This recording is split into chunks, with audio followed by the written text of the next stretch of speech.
Before I start my message, I want you to know that Pam and I went to see the film, the movie Sound of Freedom. I don't know if you have seen it. I encourage you adults to consider it. It is an important film about this culture, not only of the United States, but the world and its decadence, and that we should be a voice of life and freedom for those who are enslaved. So please consider it. I found it very moving. As we approach the topic today about the Sabbath and the Lord's Sabbath, first of all, I want to thank you who must work on Sundays out of necessity and mercy, and not just working to accumulate more for personal gain. Last week, Pastor Adam finished chapter 5 in talking about fasting. Again, the Pharisees criticized Jesus and his disciples for not doing the fasting as the Pharisees did. And as you know, the Pharisees were very self-righteous in their fasting. They would sometimes make sure that their hair was messed up, their beards were all messed up, their clothes were messed up, so that people would know that they're really suffering for God.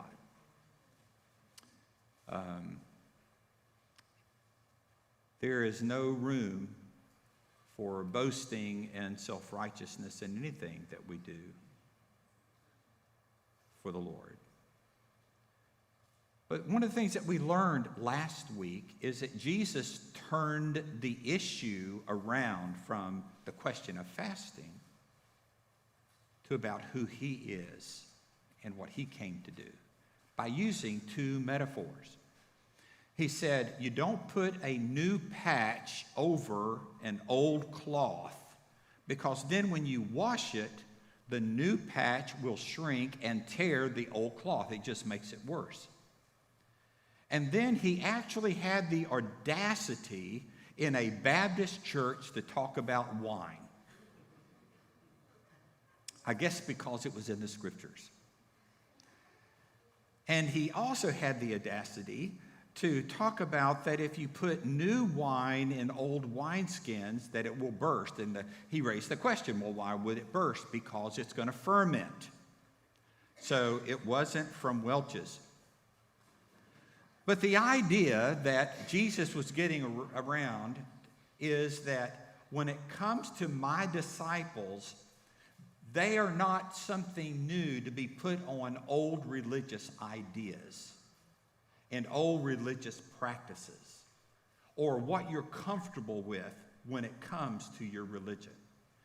No, Jesus came as something brand new. He didn't come, as Adam often says, to make us better, but to make alive that which is dead. And so we're moving then from the question of fasting, which was a sign of self-righteousness for the Pharisees, although Jesus did say in that my disciples don't fast now because I'm with them. I'm the bridegroom. They rejoice in my presence, but one day I will not be here and they will fast. And so fasting is to be done, but because it is done in relationship, that we are not in the presence of Christ. And there's going to be a time when he comes and we will be in his presence and there will be feasting. But until that time, there is a fasting. By the way, Adam is not here. I hope you've noticed. We miss him when he's not here. because he's preaching in Lake Butler for a friend who is on a ministerial sabbatical. Now, if you have been raised among Baptists, that's a new idea. I remember several decades ago that we had a member here that came from a different denomination, and in their denomination, they let their pastors go on sabbaticals. Usually around the 7th year, sometimes it's later, but it is an extended time, not a vacation, but it is a time of renewal for the pastor. And so Adam is preaching for someone who is being spiritually renewed. We could define a ministerial sabbatical as a planned period of time that allows the leader the opportunity to step away from his usual ministry responsibilities for a specific purpose. I ran across an article that is related to sabbaticals, but it's also related to the idea of a Sabbath. Notice those words come from the same root word. The article is called Resting in God in a Restless World. And here's what the author says. Does the idea of truly entering God's rest seem unattainable in this rushing, restless world? When you have been laboring hard to shine the light of Christ, you become emotionally parched and burned out. And in this space of spiritual fatigue, Jesus offers a different path, an oasis of rest in an overtired world. There is a Sabbath rest available to you. What's more, God invites you in it. You see, when we talk about Sabbath, we usually think in terms of Sundays, and we usually think of the Lord's Day, and that is true. But you see, Jesus invites us to come and rest, to be refreshed in Him. It's not simply about a day, although this message is about a specific day. But when we look at the overarching New Testament view of the Sabbath rest, what we find is that Jesus becomes our Sabbath rest, which will be for eternity as well. Eric Liddell was a missionary to China, and he wrote this: "A disciple is one who knows God personally, who learns from Jesus Christ, who most perfectly revealed God. One word stands out from all others as the key of knowing God, to having His peace and assurance in your heart. It is obedience." Eric Liddell did not mean legal or legalistic obedience. What he meant was a disciplined, spiritual walk with Jesus. Now, I want to say a few things about my personal experience about the Sabbath or Sundays, if you don't mind, to make it a little bit personal for you who are my age and maybe a little older. I was reared in a day when you did not go out to eat on Sundays, and most of the stores were closed on Sundays, and they rolled up the sidewalks on Sundays. I remember before I married Pam that I was staying at a friend's house, and I started to wash my car, and the father of that friend came out and he said, "Neil, we don't wash cars on Sundays." Once I married Pam, I came to understand just how destructive groundhogs were to the farm on a lot of different levels. They would eat the beans in the field, which means they were eating the crops. They would dig their homes under barns that jeopardized the foundations of the barns. They dug their homes on the side of ditches that would compromise the stability of the water runoff and would affect the fences and the pasture land and the tractors that rode along the ditches. They dig into pasture land, causing injuries to cows. So, once I learned that and married into a farmer's family, I took pride in shooting as many groundhogs to save the farm as I could. I remember one Sunday we came home from church, and a groundhog was out in the backyard of the farmhouse, ran over into the barn. Well, I took my rifle as Mrs. Rudd was fixing lunch and started to go outside. And Mr. Rudd said, "Where are you going?" And I told him that I was going to kill that groundhog that went up under the barn. And Mr. Rudd said, "Even groundhogs have a right to live on the Sabbath." I never hunted groundhogs again on Sunday.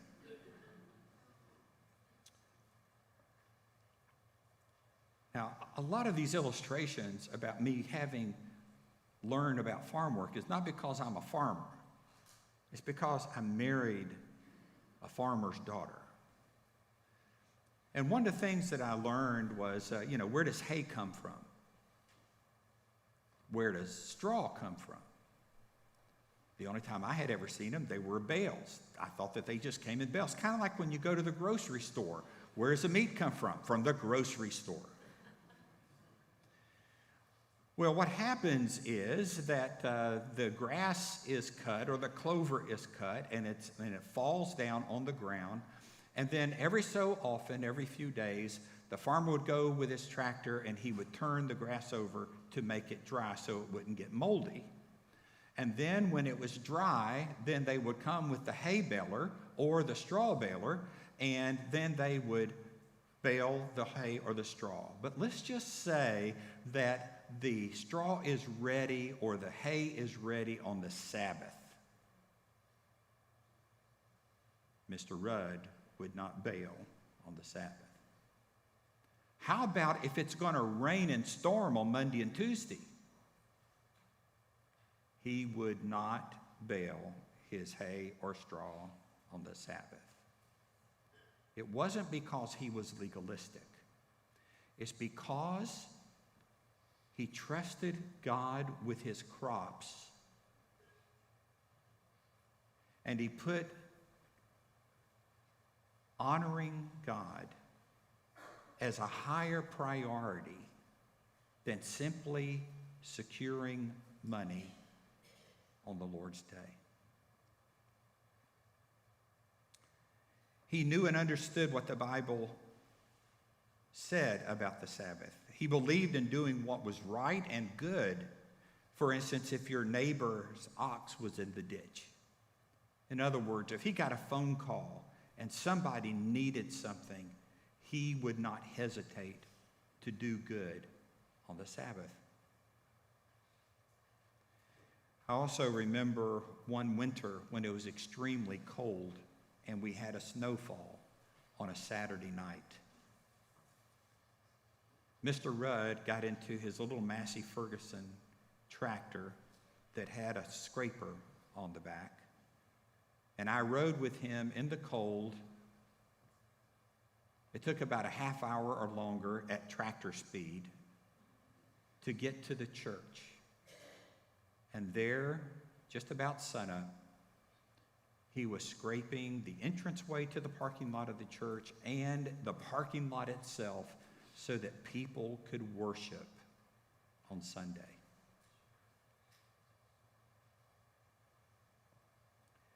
He is probably one of the most godly men I've ever known. It wasn't about legalism. It was about honoring the Lord on the Lord's day.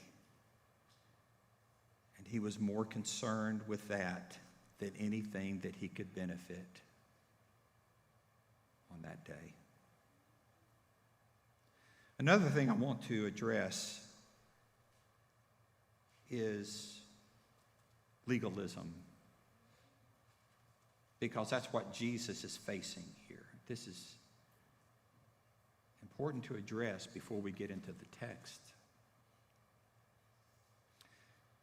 We could define legalism as a strict adherence to the law without really understanding the purpose of the law to begin with.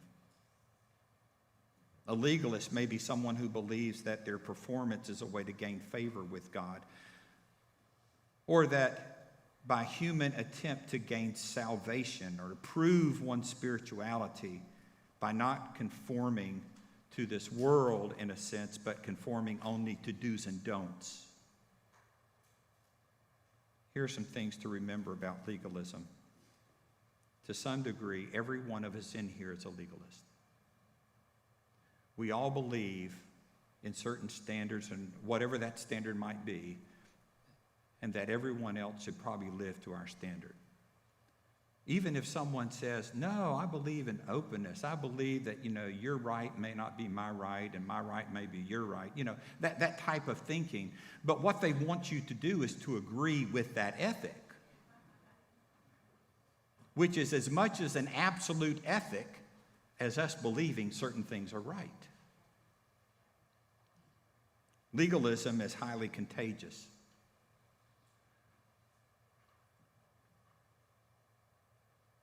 Legalism can kill enthusiasm and joy in our relationship with Christ. Legalism either originates from or produces self-righteousness. And when it comes to grace, there is no room for self-righteousness. Legalism makes us narrow. It's divisive. Because what I have seen is when people get legalistic, they begin to cannibalize one another because they keep getting more legalistic in different ways. And lastly, it's a sad truth, legalism makes it impossible for people to see Jesus. Here in Luke, we have two stories. Verse 1 says one Sabbath, and verse 6 on another Sabbath. And so we have two different occasions that Luke has put together to make very important points about who Jesus is. So according to the Pharisees, Jesus is breaking the Sabbath on both issues. Now we need to remember that Sabbath was a Jewish Sunday. It was a time of worshiping God, spending time in His Word, and resting from physical labors. It was not the first day of the week, though Christians have looked at Sunday as the Sabbath, but for the Jews it was the last day of the week, and it begins on Friday evening at sundown and goes until Sunday or Saturday sundown. Our Sabbath, we usually think in terms of Sundays. Why was it changed? It was changed not because we are to just rest on Sunday instead of Saturday. It was a celebration of the completion of our salvation. Jesus died on the cross and He rose again, and we celebrate His resurrection every Sunday. Do you remember when God gave the Israelites this command to honor the Sabbath? It was at Mount Sinai, right after the Exodus when they left Egypt. We need to remember that for 400 years, these people were slaves and they worked every day of the week because their taskmasters made them work. And what did God do?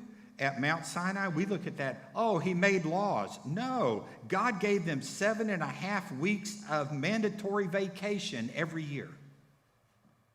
That sounds like a blessing, not a burden. It was a day to set aside to honor their God who had delivered them and to rest from their labors. The other nations would see that and they'd go, that is really weird. If you're a farmer, you need to be working. It became a witness to surrounding nations that they honored their God more than they honored even something as important as eating.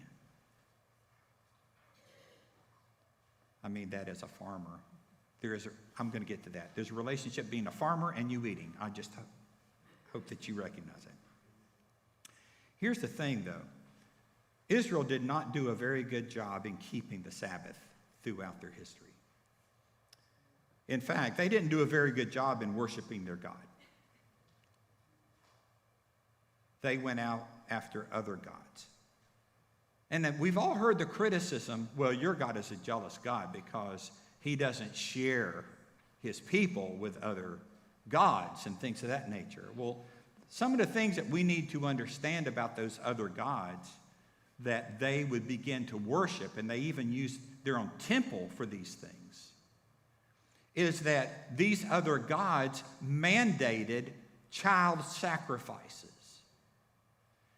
And the Israelites were doing the same thing. That's just about as detestable as you can get when you begin to look at your children as an offering to God in the most despicable way.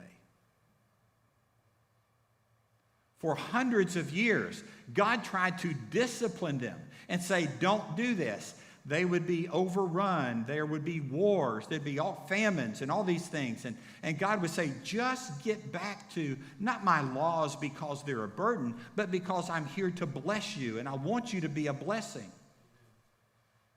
But they wouldn't listen for hundreds of years. And so finally, God said, you know what? I'm really going to get your attention. And he sent the Babylonians to destroy Israel or Judah and to tear down the temple, all resemblance of their religion, and take them to a foreign land. And finally, while they were over there, they began to think, yeah, I think we probably did something wrong by sacrificing our children. And so for 70 years, not only is it a true 70 years, but a whole generation was to die in exile. And the new generation comes under the leadership of Nehemiah and Zerubbabel and Ezra. And you know what? Things changed after that. Now, here's what I mean by change. Before that time, they did not honor the Lord on the Sabbath the way the Lord wanted to be honored.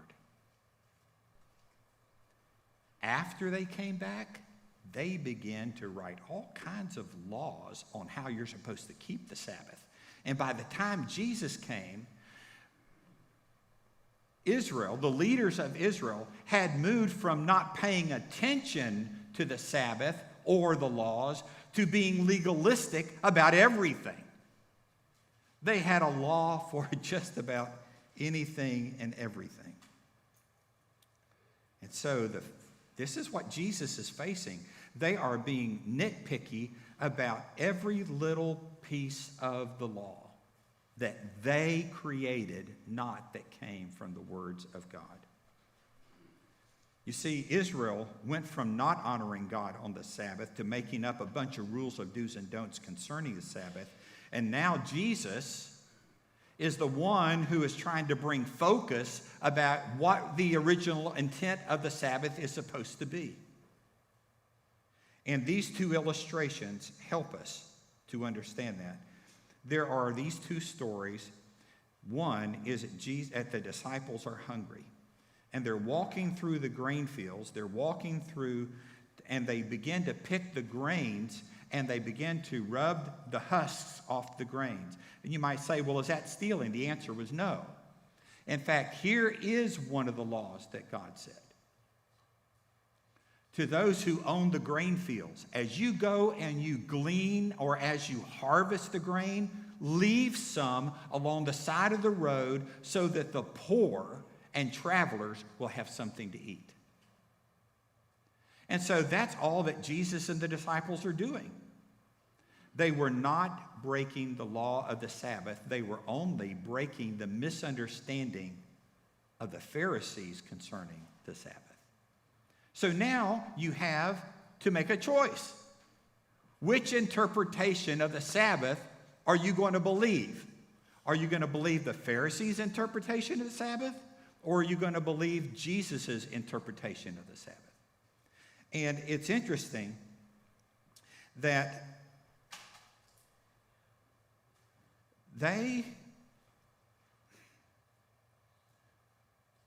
when Jesus answered their question, he began to remind them of David.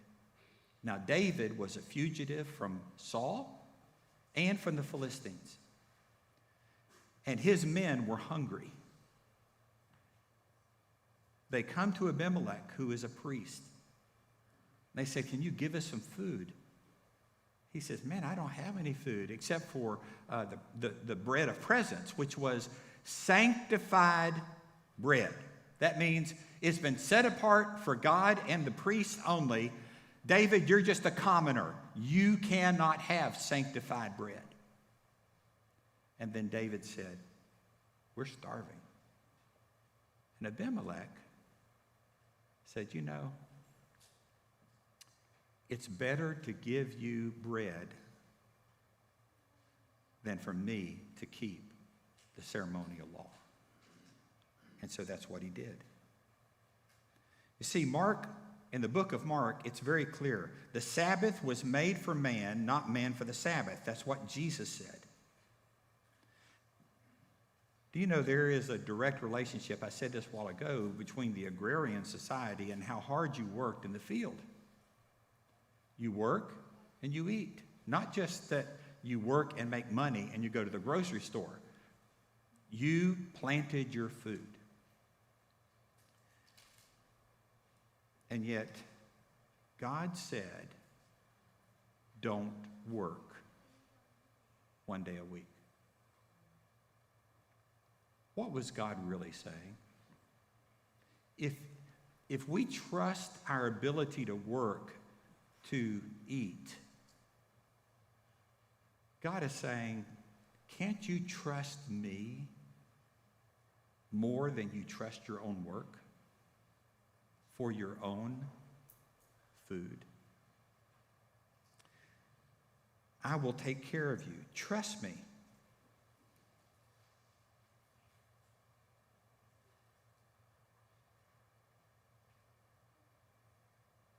The question for this agrarian society was simple. Do you trust your own hands at work for your life?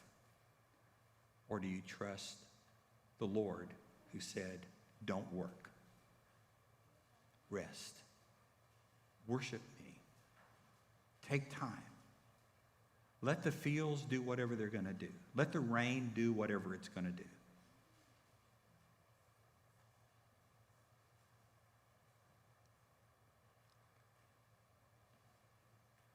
When Abimelech let David and his people eat, he was keeping a greater commandment than the ceremonial commandment.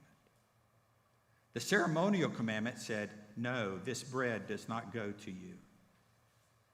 But when Jesus was asked, what is the greatest commandment? Jesus said, well, of course, it's the Shema. Love the Lord your God with all your heart and all your soul and all your mind and all your strength. Then he added to it by saying this, and love your neighbor as yourself. Abimelech understood it was more important to love someone who was starving than it was to keep a ceremonial law. That's what the story of the Good Samaritan is about when Jesus tells that story. You got 3 Jewish leaders who see a man who is dying by the road.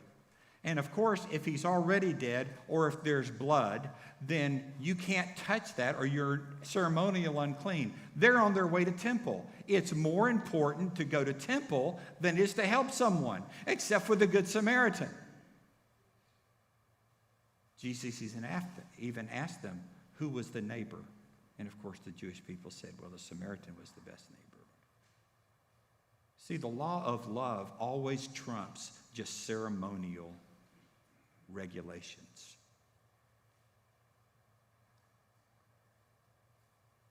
So Jesus, in the second miracle, or the second Sabbath, is teaching. And there's a man with a withered hand. And Jesus is going to heal the man. The Pharisees know that he wants to heal this man, and they want to watch him. And Jesus says, well, let me ask you a question. Which is more lawful? on the Sabbath? To do good or do harm, or to save a life or to destroy a life?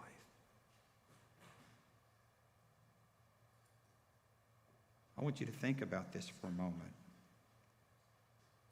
Jesus is getting ready to heal a man on the Sabbath, and he's being criticized, while the Pharisees are planning to kill a man on the Sabbath.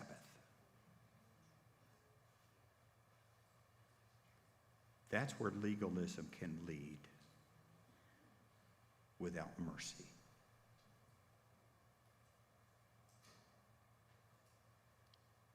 We see Jesus really doing several things in both these stories on the Sabbath. Notice that he is teaching and he is in the synagogue. He is worshiping. You see, on the Sabbath day, I want to ask the question, where was Jesus? Now, you might ask, and the answer is he's in synagogue. Well, in the first, where is he on the Sabbath? Well, he's in the grain fields. But what's he doing in the grain fields? Jesus was going from town to town ministering to people. And while he is ministering to people, they come across a grain field and they're hungry. So how is he honoring God? He's honoring God by he's in ministering and helping people, going from one place to another to preach. And then he's also worshiping. So the question comes to us, we're not legalistically. I've already told you about legalism. Here's my question. It has to do with the heart. Where should we be on the Lord's day?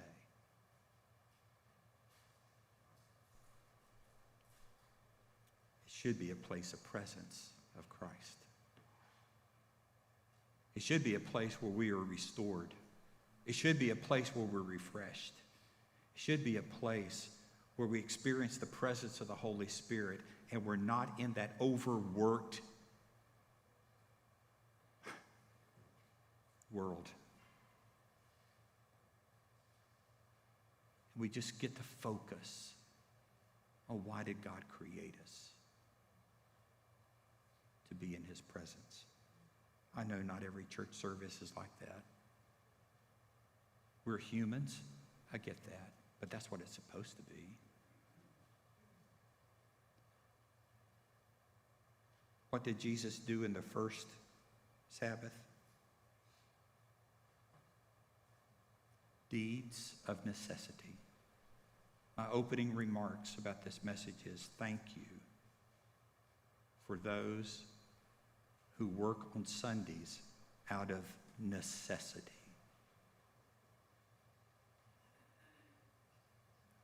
And then what's the last thing that we see while he is in the synagogue? He does an act of mercy with the man with the withered hand. You know, Jesus could have said, hey, look, come back tomorrow and I will heal you. Today's the Sabbath. Sorry. One more day. So that was not an act of necessity. That was an act of mercy. Do you see what we can learn from what Jesus would do on these days of the Sabbath? To do what is necessary, to do what is merciful, and to honor God because it's his day?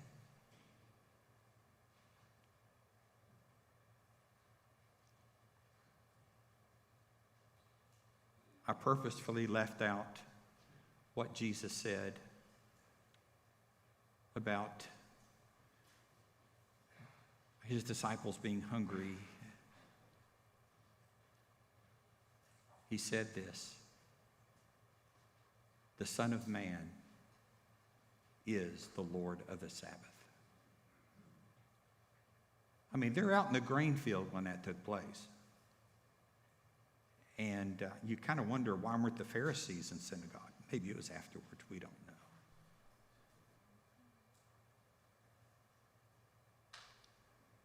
I love how Ligon Duncan expounded on what Jesus really said when he said, the Son of Man is the Lord of the Sabbath.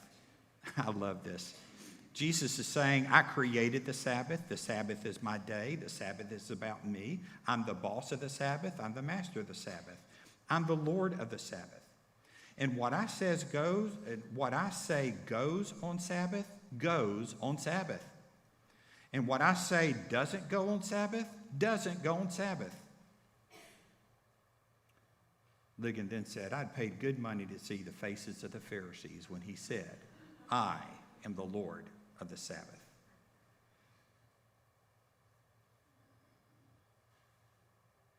You see, it really comes down to who is the Lord on our Sabbath days.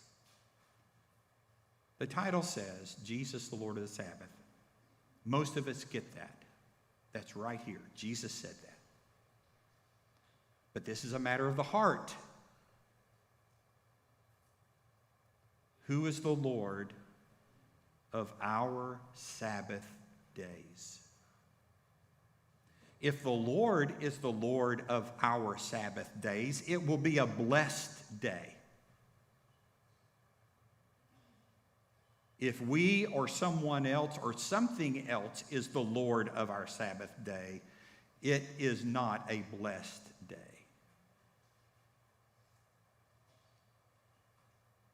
Earlier I read from Eric Liddell. For a little bit more background, he was an Olympic runner for the British Olympic team in 1924 in Paris. And his qualifying heats was going to be on a Sunday. And he said, no, I will not run on the Lord's day. That is his day. It set the British government in chaos. I mean, they were counting on him to win the gold on Sunday, or at least on the heat. And he said, no, I'm not going to do it. The 100 meters was his best runner. And so the negotiation fell for him to run the 200 meters and the 400 meters. And he got the bronze in the 200 meters, and he set a new record and got the gold in the 400 meters. A year later, at the height of his athletic career, he chose to join the London Missionary Society, and he went to northern China, where ultimately he died in Japanese prison camp. The line that is most quoted in the movie is when his sister chided him for going to the Olympics instead of going to China first. And here's what he said: I believe God made me for a purpose, but he also made me fast. And when I run, I feel his pleasure. What a great way to understand the way God has made us. That if we know what our purpose is, and we're willing to live out our purpose, that we would begin to feel the pleasure of God in fulfilling why he made us. Do we feel God's pleasure when we honor him with our lives and not just on the Lord's day? I wanted us to be reminded of Eric Liddell, not because he honored the Lord in running on the Sabbath, but because he was not convicted about legalism, but about having a heart for God that trumped everything. You see, he later wrote in The Disciplines of a Christian Life, you will know as much of God and only as much as God as you're willing to put it into practice. So if we're just Sunday morning Christians, that's all that we're going to know of God. And it's not enough. He also wrote, many of us are missing something in life, and it's because we are going after second best. And the last quote. It has been a wonderful experience to compete in the Olympic Games and to bring home the gold medal. But since I have been a young lad, I have had my eyes on a different prize. You see, each one of us is in a greater race than any I have run in Paris.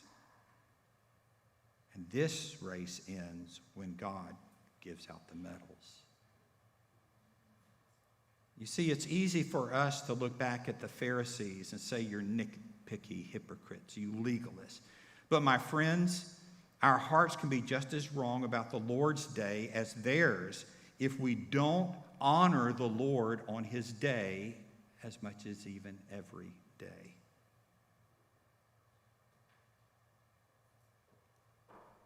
We're all tempted to pursue our own agendas and our own pleasures. But Jesus Christ did not die on a cross for us to pursue our own agendas and our own pleasures. He died on a cross so that we could be brought to a holy God, forgiven because of what Jesus Christ did on the cross. The breaking of his body, the shedding of his blood, so that we can have peace with God, so that we can rest in him. That's the reason the New Testament points to Jesus as our Sabbath, as our rest. Do you experience that? You can, if you'll respond to his call as Lord, not only of the Sabbath, but Lord of your life. Would you pray with me? Father, as we approach this time of communion,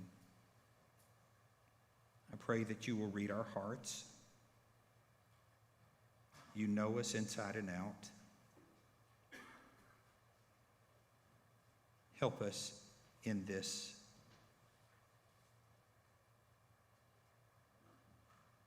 communion. Deliver us from any sense of duty or ritual or obligation. Draw our minds back to your grace and your mercy and the agony of the cross. That while we were yet sinners, you died for us.